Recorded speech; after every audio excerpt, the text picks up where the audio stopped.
Remove the temporary. Remove possible residue of the temporary luting material with a polishing brush and an oil and fluoride-free cleaning paste, such as the fluoride-free composite. Subsequently, rinse the cavity or preparation with water spray and dry it with water and oil-free air.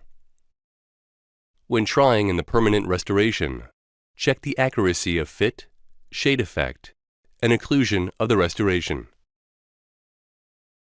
If the restoration has already been blasted with aluminum oxide in the laboratory, clean the bonding surface with IvoClean, for example. Subsequently, rinse the preparation with water spray and dry it with oil and moisture-free air.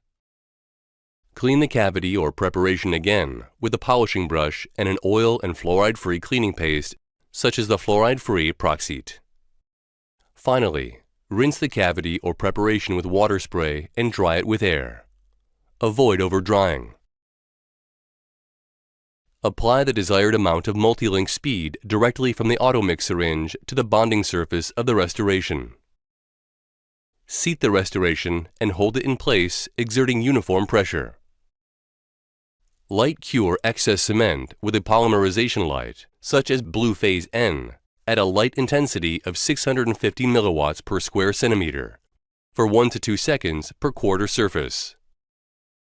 Make sure that the distance between the light probe and the restoration is 10 millimeters at maximum. The gel-like excess can be easily removed with a scaler. Just like all other composite resins, Multilink Speed is subject to oxygen inhibition. In order to counteract this effect, cover the restoration margins with glycerin gel or air block immediately after you have removed the excess cement. Liquid strip is ideal for this purpose. Subsequently, light cure all cement lines again at a light intensity of 1,200 milliwatts per square centimeter for 20 seconds using Blue Phase N in the high power mode. If you have used opaque restorative materials that are impervious to light, wait for the self-curing mechanism to take effect. Then rinse off liquid strip. If you have used a rubber dam, such as Optrodam, you may now remove it. If you have used the relative isolation method, remove the Optrogate together with the absorbent pads, cotton rolls, and retraction cords. Finish the proximal surfaces using finishing and polishing strips.